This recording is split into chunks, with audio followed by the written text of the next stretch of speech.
Ìwé mímọ́ wípé ra òtítọ́ kó má sì ṣe tà. Ọ̀rọ̀ Ọlọ́run alààyè tó ṣetán láti gbọ́ yìí ló jáde láti ẹnu ikọ̀ àti ìríjú Ọlọ́run alààyè Evangelist Babátúndé Samuel. Tẹ́tí gbọ́ ọ̀rọ̀ náà kó sì di alábùkún fún ní orúkọ Jésù Kristi. Ẹ já lọ sínú ìwé Nehemiah. Let's go to the book of Nehemiah. Orí karùn-ún. Nehemiah chapter Ẹsẹ̀ 5. ìkẹfà sí ìkẹsàn-án. Èmi sì bínú gidigidi nígbà tí mo gbọ́ igbe wọn àti ọ̀rọ̀ wọ̀nyí. Mo sì ronú ọ̀rọ̀ náà, mo sì bá àwọn ìjòyè àti àwọn olórí wí. Mo sì wí fún wọn pé ẹ̀yin gba ẹ̀dá olúkúlùkù lọ́wọ́ arákùnrin rẹ̀. Mo sì pé àpèjọ ńlá tì wọ́n. Mo sì wí fún wọn pé àwa nípa agbára wa ti ra àwọn ará Júdà arákùnrin wa padà tí a tà fún àwọn kèfèrí. Ẹ̀yin wá sì mú kí a ta àwọn arákùnrin yín tàbí kí a ta wọ́n fún wa. Wọ́n sì dákẹ́, wọn kò sì rí nǹkan dáhùn. Verse 19 máa ti dá nu dúró. Mo sì wí pẹ̀lú pé ohun tí ẹ ṣe kò dára, kò wá yẹ kí a máa rìn nínú ìbẹ̀rù Ọlọ́run wa nítorí ẹ̀gàn àwọn kèfèrí. And I was hungry, and I was very angry when I heard their cry and these words. Then I consulted with myself, and I rebuked the nobles and the rulers, and said unto them, Ye exact usury, every one of his brother. And I set a great assembly against them. And I said unto them, We after our ability have redeemed our brethren the Jews, which were sold unto the earthen, and will ye even sell your brethren? Or shall they be sold unto us? Then held their peace, and found nothing to answer. Also I said, Is it not good that ye do? Ought ye not to walk in the fear of our God, because of the reproach of the hurting our enemies? We'll read that verse 9 again. Kò wá yẹ kí a máa rìn nínú ìbẹ̀rù Ọlọ́run wa nítorí ẹ̀gàn àwọn kèfèrí. Ought ye not to walk in the fear of our God, because of the reproach of the hurting our enemies? Ní òwúrọ̀ èyí ní agbára Ọlọ́run, mo sọ̀rọ̀ lórí rírìn nínú ìbẹ̀rù Ọlọ́run. By grace of God, today's topic is walking in the fear of God. Rírìn nínú ìbẹ̀rù Ọlọ́run. Walking in the fear of God. Gẹ́gẹ́ bí tí a kà tán yìí. Just as the verse we have read. Àwọn ènìyàn kígbe tọ̀ Nehemiah lọ. These people, they ran after Nehemiah. Àwọn ará ìgbèkùn tí ó ti ilẹ̀ Bábílónì padà wá sí Jerúsálẹ́mù.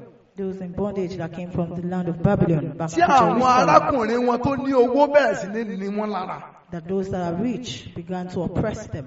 Tí wọ́n ti gba ọmọ lọ́wọ́ ẹlòmíì nítorí gbèsè tó jẹ tí ò lè san. They've taken children from some because of their debts. Wọ́n ti gba ilẹ̀ ẹlòmíì nítorí gbèsè tó jẹ tí ò lè san. Some land have been taken because of their debts. Wọ́n ti mú ẹlòmíràn lẹ́rú nítorí gbèsè tó jẹ tí ò lè san. Some people have become slaves. Èyí wá jẹ́ ìròyìn tó bà Nehemiah nínú jẹ́ gidigidi sí àwọn tó lọ́rọ̀ ní àárín wọn. This is a news that was saddening to Nehemiah, to those that were rich among them. Inú rẹ̀ bàjẹ́ gidigidi nítorí ìwà tí wọ́n ń hù. It was very sad because of their act. Ó wá rán wọn létí pé ìbẹ̀rù Ọlọ́run ló sọnù nínú ayé wọn. He reminds them that the fear of God is no Ó longer ló in tẹ́tọ́ them. pé kò wá yẹ kí a rìn ní ìbẹ̀rù Ọlọ́run. That was why he asked that, are we not to Kò wá have yẹ the kí fear a of fi God? ìbẹ̀rù Ọlọ́run sí ohun gbogbo tá à ń ṣe. Are we not supposed to have the fear of God in everything that we do? Ó ṣe láàánú lónìí ní chọ́ọ̀chì lónìí. It's a pity today in church Pé láàárín àwọn ọmọ Ọlọ́run that amongst the children of ìbẹ̀rù Ọlọ́run God, sọnù. there's no fear of God. Láàárín àwọn òṣìṣẹ́ ní ìjọ Amongst the workers, ìbẹ̀rù Ọlọ́run sọnù. there's no fear of God. Àárín àwọn ọmọ Ísírẹ́lì náà ní síra wọn, wọ́n dẹ̀ nira wọn lára. It is amongst the Israelites that they were oppressing each other. Ẹ wo ìwàdé lára ṣe pọ̀ ní chọ́ọ̀chì lónìí. Look at how oppressing is much in church today. Ẹ wo ìwà ní ìbẹ̀rù Ọlọ́run ṣe gbilẹ̀ nínú chọ́ọ̀chì See, lónìí. the lack of fear of God is much in church today. Nehemiah sọ pé Nehemiah said, ìbẹ̀rù Ọlọ́run nìkan ni ò ní jáwọ́ kèfèrí ó gan Ọlọ́run nínú ayé it's àwọn just rẹ̀. the fear of God that will not allow the hurting of our enemies to mock God. ṣùgbọ́n wo báwọn yẹn ṣe ń fi ṣọ́ọ̀ṣì ṣe èyẹ lónìí. Look at how people mock the church today. ẹ wo báwọn yẹn ṣe ń fi ṣọ́ọ̀ṣì ṣẹ̀fẹ̀ lónìí. Look at how people mock church today. nítorí àìní ìbẹ̀rù Ọlọ́run tó gbilẹ̀ lọ́kàn àwọn ọmọ ìjọ. Because a lot of people don't have the fear of God. ìjà mọ̀ pé ìpele ní ìbẹ̀rù Ọlọ́run. Do you know that the fear of God is of various steps? Amen. ìpele ní ìbẹ̀rù Ọlọ́run. The fear of God is of various steps. ìbẹ̀rù Ọlọ́run tálọ́mìn ní.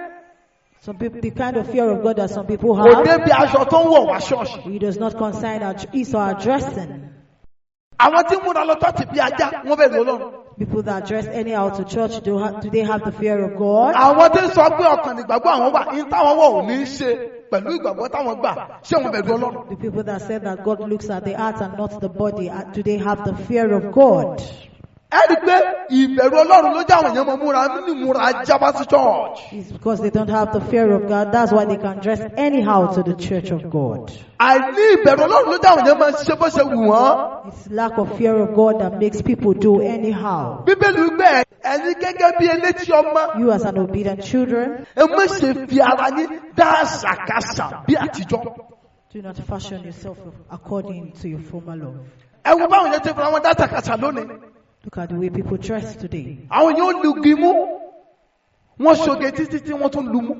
People pierce their nose. wọ́n ṣoge títí tí wọ́n tún lu otí bóyòbóyò. All in the name of fashion, people pierce their ears. etí ẹlòmíì tẹ̀ ti já lọ́wọ́ oge òfò tó ń ṣe. In praise of fashion, some people's hair has already cut. ẹlòmíì lu ìdodo. Some people pierce their navel. ẹlòmíì fi ṣéènì sẹ́sẹ̀. Some people use this leg chain. mo tún wá rí wéèrè ṣọ́ọ̀ṣì. So madness in men. àwọn èèyàn tún fi ríǹgì wọ ẹsẹ̀. People use rings on their legs. ẹ wo lẹ́fù àìwà bí Ọlọ́run ṣe pọ̀ tó nínú ìjọ Ọlọ́run. See how high the fear of God is much in church. àwọn èèyàn gbé dreadlock wá sí ṣọ́ọ̀ṣì. People bring dreadlock to church. àwọn èèyàn lo ṣéènì wá ṣọ́ọ̀ṣì. People use chains ṣéènì to bí church. ajá. Use chains like dogs to church. ṣéènì bí búdọ̀gì. Chains like bulldog. ṣéènì kí n ṣéènì ṣe lọ́rùn ni tó gba Jésù lólúwa tó gbẹ̀lẹ̀. What is a chain doing on the child of God? àdéhùn wọn bá wí o. We can't blame them. aláwọ̀ bíṣọ̀bù kan lónìí We have tí some wọ́n ti dàgbà ju bishops Bíbélì lọ. that have grown past the Bible. tí ṣéènì wọn ka ìdodo. That their chain is as long onto their navels. amen. Amen. torí ṣéènì lẹ́bí mọ̀ wọ́n ní bíṣọ̀bù. It is chain that makes them know them as bishops. wọ́n á tún wá dé fìlà pẹ́kípẹ́kí sáàárín orí. Then they have a small cap on their head. nígbà tí Bíbélì gbé ọkùnrin ò gbọdọ̀ dórí rẹ̀ When the Bible said the male should not cover his head nínú ìjọ Ọlọ́run. in the church of àwọn God. lọ́wọ́ káàpù sórí. They have a cap on their head, all in the name of pé bíṣọ̀bù ni wọ́n. all in the name of bishop. ẹ wo àìwà bí Ọlọ́run ṣe kò tó báyìí. Just see on the fear, lack of fear àwọn of ìdílé God. eré ní tọ́lùwà sọ kọjá They have passed what God has said láì bẹ̀rù without fear. láì bẹ̀rù. Without fear. Bíbélì dẹ̀ sọ kíní kan. And the Bible said, ó ní ohun ẹ̀rù ni láti ṣubú sọ́wọ́ ìbínú Ọlọ́run. it said it is terrible to fall into the anger of God. ẹlòmíì ìbẹ̀rẹ̀ Ọlọ́run tó ní kò débi owó. Some people's fear of God did not get to money. tó bá ti rówó ìbẹ̀rù Ọlọ́run ó ti tánu ayé ẹ̀. Once he or she see money, the fear of God is mi mọ̀ bóyá bí missing. ìwọ náà ṣe rí náà nìyẹn. I don't know if you are like that. ẹ̀rí tẹ́lómi kò sí tí ò lè ṣe torí owó. You see that there's some people, there's nothing they can't do because of money. kí ló dé ṣẹlẹ̀ ṣọ́ọ̀ṣì náà lónìí báyìí. And what is happening in church kí làwọn today? èèyàn lè ṣe torí owó. What can people do because of money? kò sí tí wọn ò lè ṣe torí owó. There is nothing they can't do because of money. mo rí fídíò kan obìnrin kan ó lóun mọ́wó lọ síwájú fẹ́ lọ dá ó dẹ̀ kí ọwọ́ fọnú ọgbà owó ó dẹ̀ bu owó kò mọ̀ pé kámẹ́rà ó dẹ̀ gbé owó yẹn sí abẹ́ aṣọ ó wọ sùtánà. Went for offering, and inside the offering box stole money from So, it and hid it ìbẹ̀rù under Ọlọ́run- a sutana. ẹlòmíì ò tẹ̀ bẹ́ẹ̀ lọ́run débi pé kó wá síwájú kó tún wá jí owó. So people don't fear God to the extent that he can come to the front to steal money. ìbẹ̀rù Ọlọ́run ẹlòmíì ò débi owó. Some people's fear of God do not get to money. òun ló tó ṣe pé wọ́n á sọ fún yín pé àwọn ò gbé Jésù dé di ọjà táwọn ń tà. That's why they will tell you that Jesus did not get to my market. wọ́n á ní bísínẹ́sì ọ̀tọ̀ Jésù ọ̀tọ̀. Business is different, Jesus is different. bí wọ́n bá rá wọn níṣẹ́ ní chọ́ọ̀chì wọ́n á fowó kún. If they are being sent to get something for the church, they will add their own. wọ́n á máa manipulate receipt wá fún church. They will manipulate receipts to bring to church. àmẹ́yẹ pastor tó ń ja church lólè. There are lots of pastors that steals from the church. àyè pastor tó ṣe pé a ní church fẹ́ ra nǹkan adẹ́gbowó nǹkan yọ kan adẹ́gbà lẹ́ẹ̀mẹ́ta lọ́wọ́ church. The pastor will come to the front and say we want to buy something and collect the money 3 different times nítorí àìní ìbẹ̀rù Ọlọ́run. because of the lack of fear of ẹlòmíì tó bá kówó sí lọ́wọ́ àfi kó gbé ní. the fear of God. Some people, if you put money in their hand, they have to spend it. kójú rẹ̀ mọ́ rówó ni olójú kò mú ọ̀lọ́ ni ojú rẹ̀ mọ̀ bùbá ni yóò mọ̀ wà yóò mọ̀ wà mọ́wó ni. There are people that cannot do without money. The moment they see money, they cannot go without spending it. Christianity ẹlòmíì ìdí owó ló ti máa ń sọnù. Some people's Christianity they get lost when it comes to money. tẹ́lẹ̀mí bá ti rọ́bà àgbà gbogbo ohun ti dàtún bí. The moment that he or she sees money, forgets that he or she is a born again. òun la fi rí kìrìsìtẹ́nì tó ń gba rìbá níbi iṣẹ́ lónìí. That is why Christians takes bribes in their àbí náà work. kìrìsìtẹ́nì tó ṣe pé torí owó náà ṣe ń fọkọ. We see some Christians that it's because of money that they get married. ọ̀pọ̀lọpọ̀ àti tó wà ṣọ́ọ̀ṣì lónìí wọn ò fẹ́ lóṣì.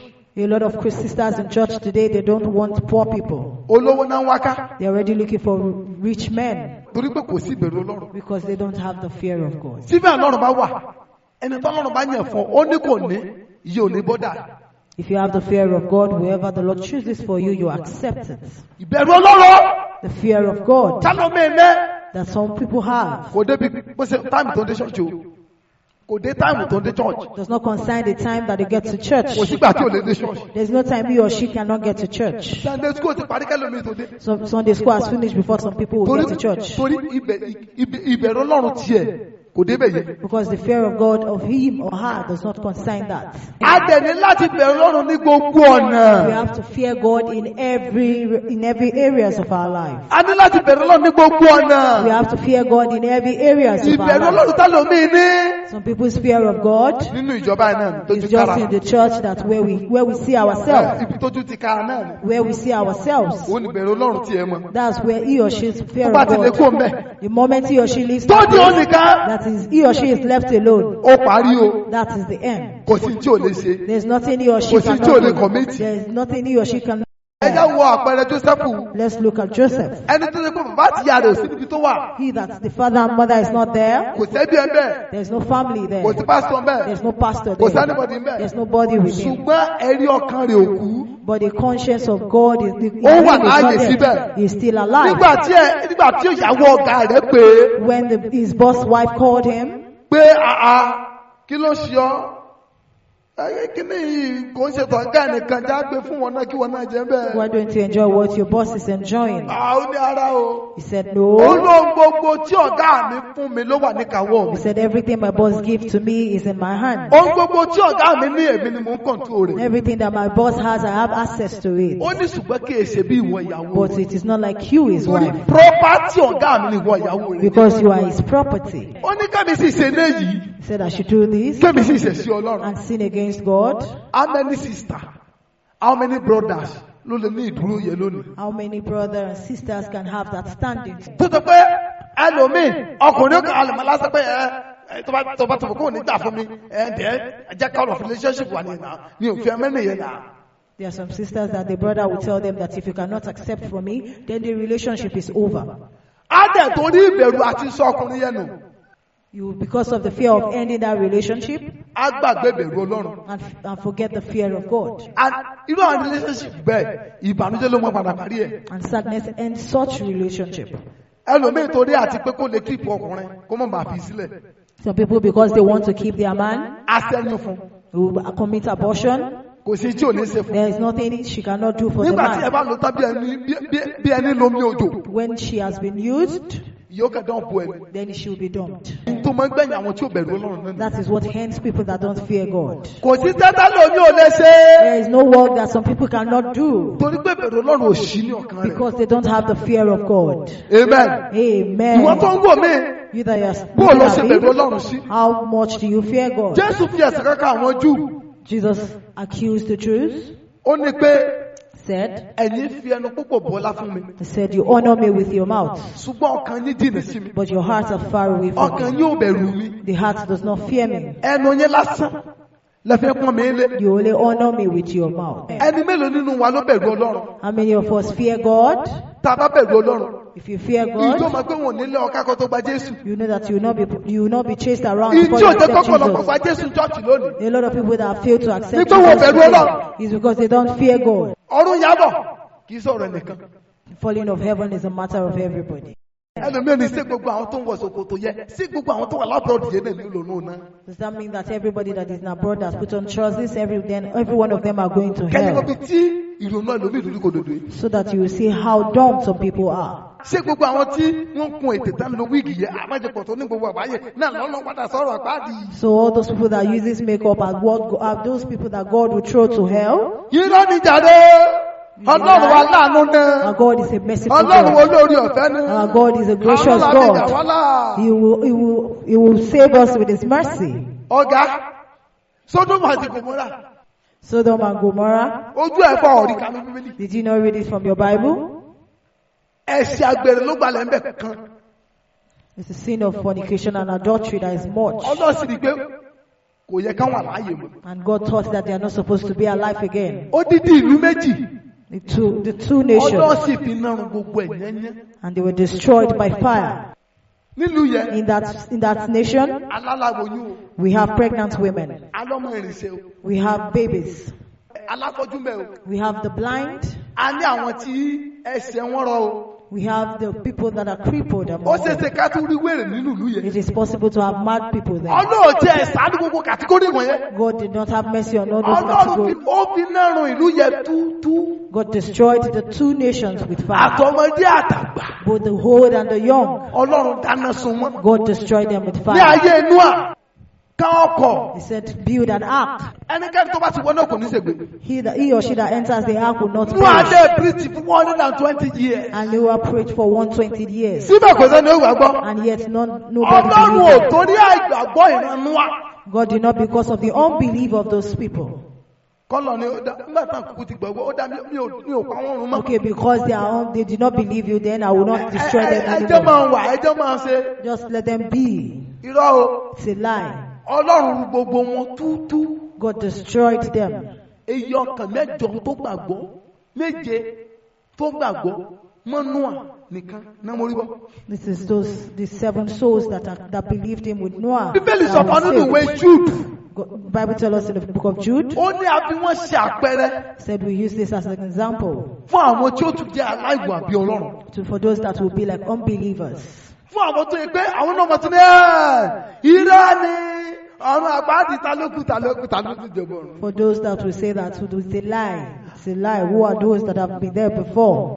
Ìbẹ̀rù Ọlọ́run The fear of God ó sọnù ṣọ́ọ̀ṣì lónìí. is missing today in church. Àwọn èèyàn dẹ̀ tún bára wọn sùn And people sleep with each nínú other ṣọ́ọ̀ṣì. in the Níbi church, tí ìbẹ̀rù Ọlọ́run sọnù dé. where the missing of fear of Tọ́ba náà ṣe God is. praise concert. When they say they are having a praise Praise concert, night. praise night, Ẹni ọlọ́bẹ̀ láàárọ̀ ọjọ́ kejì. go there the following Ọlọ́run morning, lẹ́mọ̀ rí kiri gbogbo you see ẹgbẹ̀gbẹ̀ condoms ṣọ́ọ̀ṣì. everywhere around the church. Torí pé ìbẹ̀rù Ọlọ́run ṣe kí ni o? Ó sọ. Because the fear of God is missing. Ṣùgbọ́n Bíbélì wípé The Bible says kó wá yẹ kí a rìn ní ìbẹ̀rù Ọlọ́run. it's not odd for us to walk in the fear of God. Ìjọba pé àìní ìbẹ̀rù Ọlọ́run lójú ọmọ òròjọ́ ṣọ́ọ̀ṣì. It's because you don't have the fear of God. That's why you talk in church. Àkókò tó ẹ̀kọ́ ọmọ gbàdúrà. When you're supposed to pray, Ọba tó ń gbèyàn ká jáde. then you are still calling Ẹ someone lọ else. sọ̀rọ̀ sùn mọ́nù. And you are talking about what does not make sense. Ìbẹ̀rù Ọlọ́run ló sọnù lọ́kàn yẹn. It's because you don't have the fear of God. Ìbẹ̀rù Ọlọ́run. The fear of Ní God, ọjọ́ lákòókò wàásù. that when you're in time of sermon, Lójú ọmọ ọ̀sùn. that's why you are sleeping. Bàtọ̀ bẹ̀rù Ọlọ́run. When you don't have the fear of God. If you have the fear Tọ́ of pé God, ìtajọ́ nínú ni. that you know there is a consuming Ṣé fire, ojú rẹ̀ ò ní dá wáyé? won't you be wide awake? Ṣùgbọ́n wọn náà rò pé àrùn láìdọ́rùn jàre. But you also thought that Allah- you get to Allah- God by mercy. The Lord will have mercy. Ó ń ra àsùnkú tó àsùnkú lé. And the sleep that you slept Lè at sùn bá tún home gbé dóòsì kejì wá. is not enough, then you continue from here. That's why you're sleeping. Tẹ́ bá ti sọ pé tó ẹ̀dá dìde wà yìí. When you say we should Ojú stand rí ó máa up, dá. then you're wide awake. Àìní bẹ̀rù Ọlọ́run náà ni. Is lack of fear of Lójú God. ọmọ ọ̀sùn. That's why you're sleeping. Àìní bẹ̀rù Ọlọ́run lójú ọmọ òròjọ́ lábẹ́ ìwàásù. Is the lack of fear of God that makes you talk while Àìní bẹ̀rù someone is Ọlọ́run lójú going ọmọ on. gbé kọ́ọ̀lù. It's not having the fear of God that makes you pick ẹ calls. jẹ́ ṣọ́ra fún àwọn ìwà àbàjẹ́ burúkú tí mo sọ yìí o. Let's be careful of all these acts. mo ti wá chọ́ọ̀tì rí o. He has been in church before, nínú program. in a wọ́n program, dẹ̀ pé pásítọ̀ ojú mi wá ó dẹ̀ gbé kọ́. and the pastor was ó called, ní àwọn ìdájọ́ ó dẹ̀ gbé kọ́ lójú and he was receiving call lórí ọ̀tà. on the altar. kẹ́lẹ́ wo bí tí àwọn èèyàn bẹ̀rù Ọlọ́run dé. So that you see how people àwọn don't ìwà fear tẹ́lẹ̀ God. kù ní court. The things that you cannot do in the court tẹ́ẹ̀tì of law, bára jí lọ́gbẹ́ ìwọ̀n. that you found yourself in prison. òun náà wá wù sí Ọlọ́run. That's what they do to God. torí pé Ọlọ́run yára náà àbí.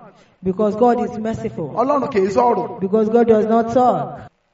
Ọlọ́run lẹ́ ń fi ọ̀bọ lọ̀. It's God that you do everything to. ṣé o rí àwọn tọ́lọ́run ti fi dófin rí náà mọ̀ bí Ọlọ́run ṣe burú tó. It is those that have seen the wrath of ó God. bí that ọba know how God is Nebukadnesari there. Ask the king pé kí ni ẹ̀sìpíríẹ̀sì ẹ̀ nínú igbó lọ́dún méje. what is his experience in the bush for 7 èèyàn years. tọ́lọ́run sọ dẹranko. Human that God turned to animal. Ọlọ́run sọ dẹranko. God made him an animal ó wọgbó lọ. and entered into the ó bush. dẹ̀ lọ ń jẹ nínú igbó. And he ate in the bush. wà á rí pé bílígbẹ́ngbà tó dé. You see that when he comes, ó ní Ọlọ́run ní Ọlọ́run. say God is ó God. ní Jèhófà ní Ọlọ́run. Jehovah is God. àwọn tó lọ́mọ bíbẹ̀rẹ̀ Ọlọ́run ṣe tó. People that knows the fear, know how great fear ó of ní God ọlọ́bìnrin is, lọ́wọ́ Hẹ́rọ́dù ọba. should go and ask the king Herod. tún ṣe àwọn apọ́sítélì orí kejìlá. In the Acts of Apostles chapter 12. wọ́n nígbà tó sọ̀rọ̀. So when he spoke, àwọn èèyàn ní à. people said, ohùn Ọlọ́run mọ̀ this is rèé. the voice of God. ilé ò máa ṣe ohun èèyàn. This is not the voice of man. ohùn Ọlọ́run mọ̀ rèé. This is the voice of God. lọ́nà máa ń yẹ kándú. ibi ó ti ń yàn yóò sí. Where he was gallivanting, áńgẹ́lì Olúwa sì kọlù. and the angel of God hit him. bíi pé ó sì ṣubú. And he fell, ìdí sì ń jẹ́. and maggot comes out from his body, ó sì kú. and he died. kò kú kìdí tó jẹ́. He did not die. He didn't ìdí die ń before. jẹ́ ló kú. He died while the ìnáda maggot wọ́n was coming out from ìfún ẹ̀ him. ń jẹrà jáde lójú ẹ̀ báyìí. The means his intestine were rotten. má ṣe Ọlọ́run o. Don't sin against God. bẹ̀rù Ọlọ́run o. Have the fear of God. ìdílé ń jáde àtọ́jú àti mú àtẹnu ìdí ń kọ́ ṣàfihàn gbogbo ara ẹ̀ lójú ẹsẹ̀. Maggot starts coming out from his body nínú òórùn búburú in a great smell, ó sì kú. and he died. bíbélì sọ̀rọ̀ nípa ọba kan náà The Bible told us about another nínú ìwé àwọn king ọba. in the book of Kings. ọba yẹn burú débi pé The king was very Ọlọ́run heartless. wá rán yàn sí. That God sent someone wípé to him. ìfun rẹ ìwọ yóò ní ìra nínú ìfun rẹ ìfun rẹ ó sì tú jáde ó sì kú.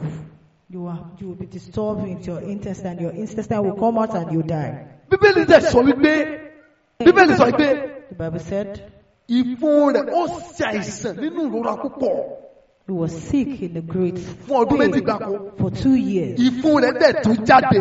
And his Gbọ́, intestine came out. ìfun ẹ̀ bíbélì pé ìfun rẹ tú jáde. His intestine came out Hey!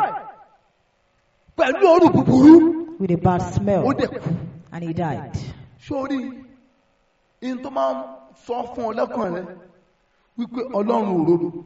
Anything that is telling you in your mind that God is not terrible, Ọlọ́run ò burú. that God is not mọ̀ ẹ́ wicked, pé èṣù ló fẹ́ sọ ọ́ dàbí mo ti dà. just know that it is the devil that wants to make you the way he is. òun ti sórí burúkú náà rẹ́dì. He has already been ó tún banished, wá gbogbo ọ̀nà and he's looking for láti every sọ wọn way olórí burúkú bíi tiẹ̀. to make people the way he is.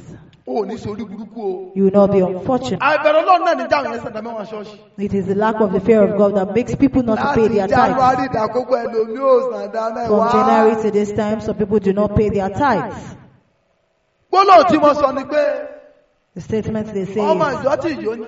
that he's the member full already, láàbì náwó sí pásítọ̀. that we will have to send to the pastor. lójú rẹ̀ pásítọ̀ ní náwó. To him is the pastor that spends the lóòótọ́ money. Ọlọ́run kì í náwó. Truly, God does not spend money. ṣùgbọ́n Ọlọ́run tó pàṣẹ rẹ̀. But God that made that Oh, God, you commandment, know. you are not smarter than him. mo gbò ṣàkún lónìí pé àìsí ìbẹ̀rù Ọlọ́run ló ń fi ìyà jẹ ọ̀pọ̀lọpọ̀ wa. We notice today that it's the lack of the fear of God that makes a lot of ìjọ people ọmọ tó bá suffer. bẹ̀rù Ọlọ́run, If you know that you fear of God, èṣù ò ní fi ìyà jẹ ọ́. the devil cannot suffer you. àìsí ìbẹ̀rù Ọlọ́run It is the absence of the fear ló of darí God. àwọn ìwàkiwà tó pọ̀ ṣọ́ọ̀ṣì That's lónìí. why we have different characters in church ló darí today. báwọn yẹn ṣe ń bára wọn sùn kiri. That's why we see people that sleep with each other báwọn in yẹn ṣe ń church. yẹra wọn lálẹ́. How some people take themselves as concubines. mo ti ẹ̀ gbọ́ nípa ṣọ́ọ̀ṣì kan. We heard about a particular church. wọ́n ní gbogbo àwọn àgbàlagbà bẹ̀. They said the elders in that church, àwọn ojú tì ní máa ń yàn lálẹ́. they take youths as their concubines. wọ́n ní ọba ti lè jọ́ ṣọ́ọ̀ṣì bá àwọn kan tí mo sọ mọ́ fojú lẹ̀ bàbá tó ń tapẹ́tì ẹ̀ wà lè mọ́ fojú lẹ̀ fún.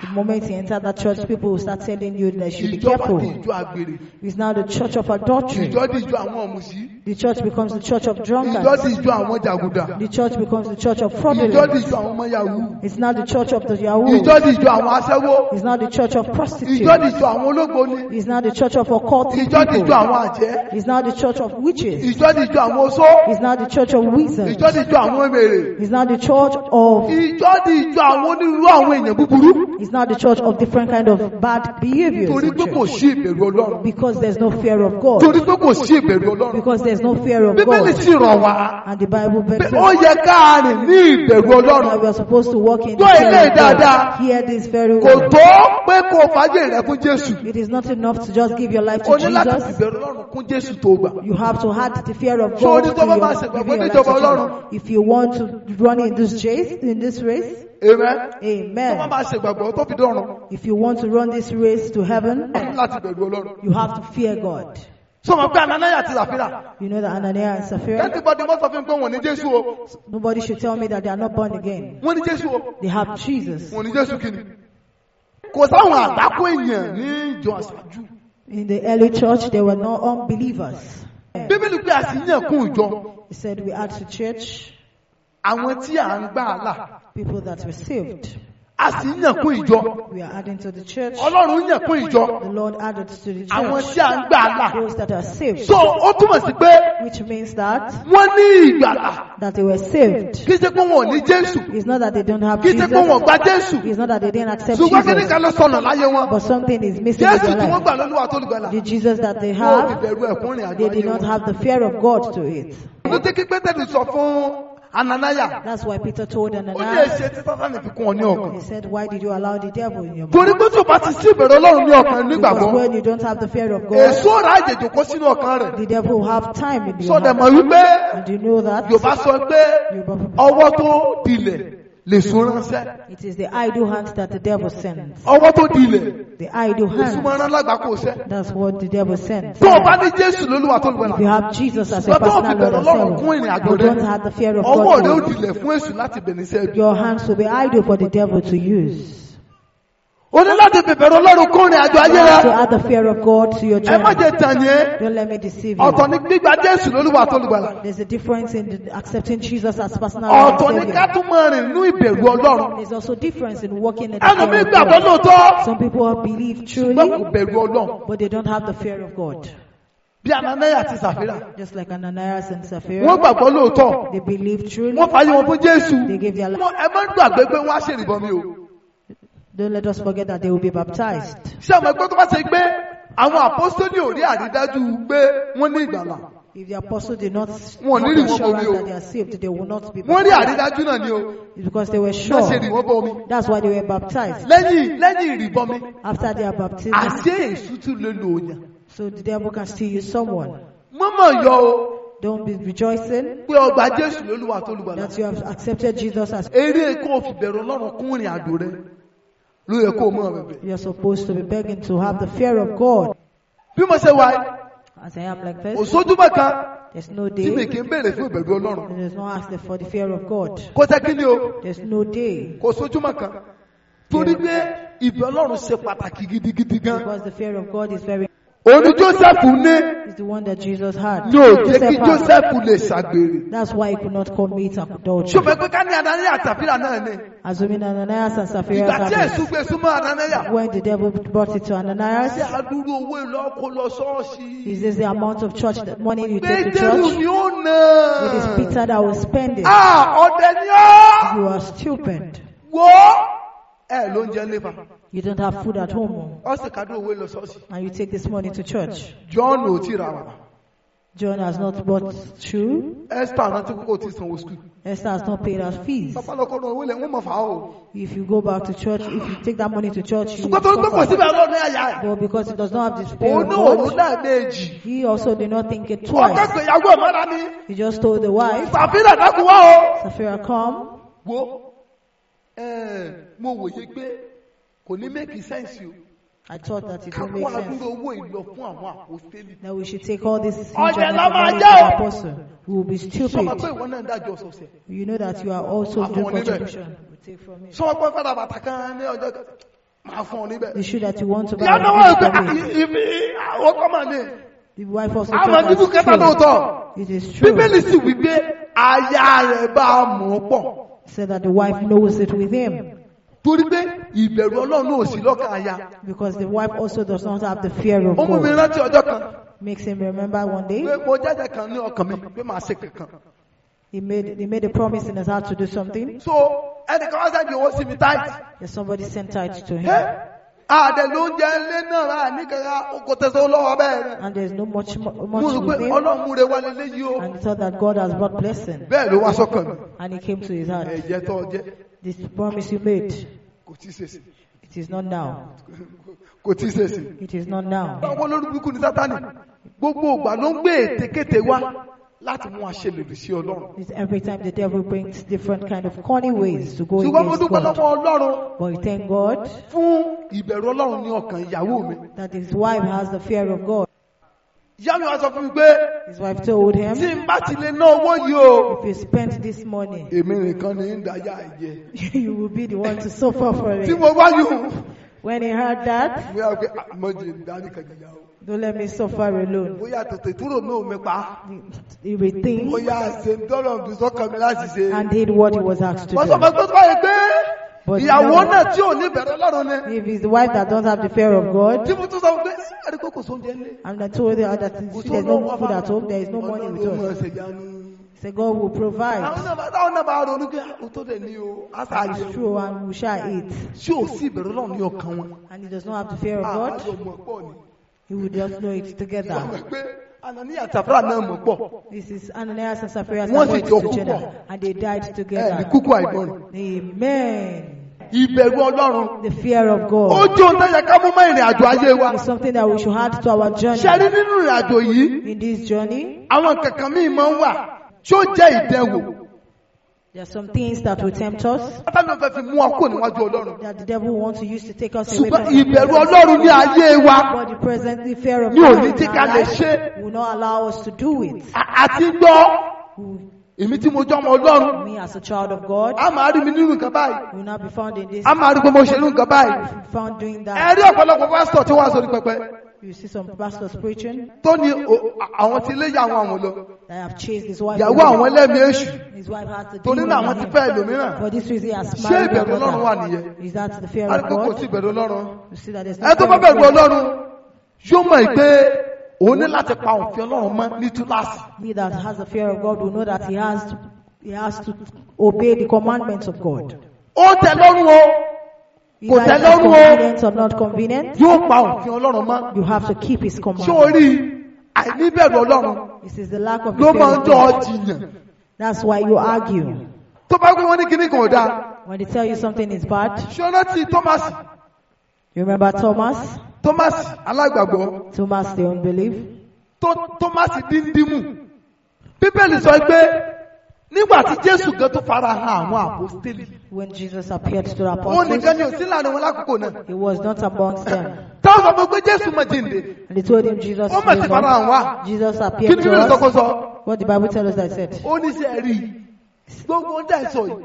Fàbú ni létí mi o. All these things that you are saying, Ó don't nígbà tí believe them. bá tó rí Jésù báyìí. It is until I see Jesus Tí n bá wá kí ọwọ́ mi yìí. that I put my Tí mo kí finger, bọ ẹ̀gbẹ́ rẹ̀. that I put it in his Tí mo side, tún kí ọwọ́ mi yìí. and use this my Tí mo kí hand, bọ èso ọwọ́ rẹ̀. and I put it in the hole in his hand. That is when Ìgbà náà ni màá tó gbàgbọ́. that I will believe. Ṣùgbọ́n ṣe láàánú pé But it's a pity nígbà tí today, Jésù farahàn, when Jesus appeared to him, Jésù pè tà. Jesus told him, Tómásì Thomas, mọ̀ come.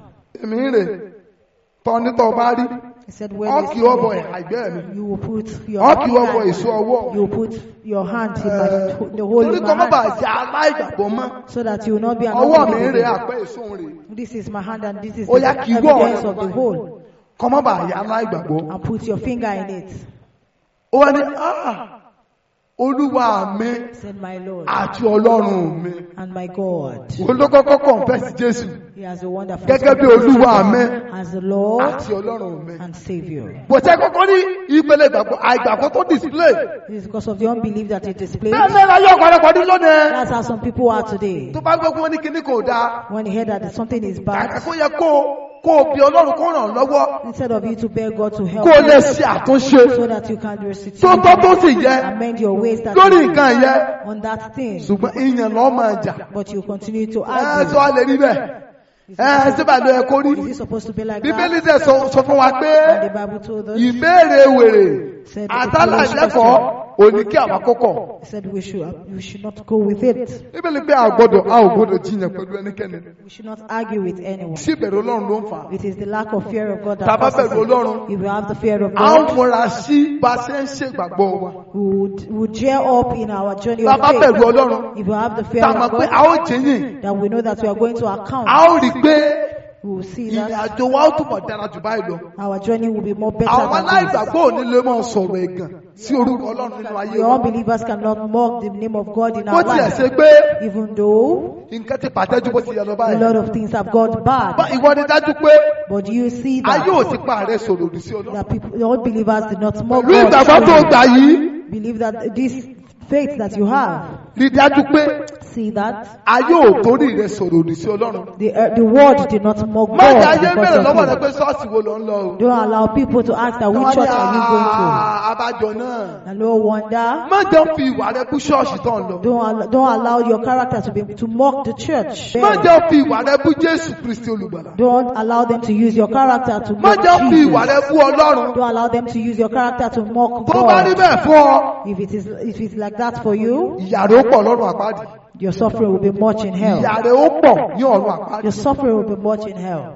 Ṣọ́ra gidigidi gan. Be very careful. Rí dájú pé See that òun rìn nínú ìbẹ̀rù Ọlọ́run. you're walking in the fear of Ìbẹ̀rù God. Ọlọ́run.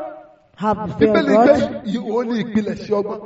He said the fear of God is the beginning of wisdom. Jésù á ràn wá lọ́wọ́ o. The Lord will help Ẹ us. jẹ́ ká rí dájú pé Let's see a that fi ìbẹ̀rù Ọlọ́run mọ ohun tá à ń ṣe. we have the fear of God to everything that we do. Kìí ṣe kàkàlà àgbàgbọ́ nìkan. It is not about believing alone. Kìí ṣe kàkàlà àjọmọ́ Ọlọ́run nìkan. It is not about being a child of Ẹ God má jà máa alone. jẹ́nu ọmọ Ọlọ́run lórí ahọ́n We lásán. should not be a child of God with just our mouth. Ẹ já jẹ dí ọkàn. Let us be a child of God with the whole of our hearts. Ẹ dẹ̀ wá rí i pé a tún fi ìbẹ̀rù Ọlọ́run kún. And see that we have the fear of God Níbi iṣẹ́ rẹ, in your working place. bẹ̀rù Ọlọ́run. Have the fear of Tó bá God. ṣe lọ ó ń ṣiṣẹ́ lọ́dẹ̀ yẹn wọ́n ń san sálárì fún ẹ. If you are working under someone and they are paying salary, Ìgbà tó wù Ọlọ́run lọ bí iṣẹ́. but you get to work whenever you O ò want. respect the rules and regulations bí You tó don't ti ṣiṣẹ́. respect the rules and Ṣé regulations. sọ ẹ̀ṣẹ̀ tó ń dá fún ọ? Let me tell you the sin that Ọlọ́run ló ò bẹ̀rù.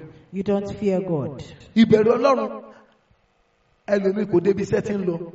Some people's fear of God does not get to where they are working. Ẹ já ṣọ́ra. Let's be careful. Kódà tó fi dórí pé o promise èèyàn.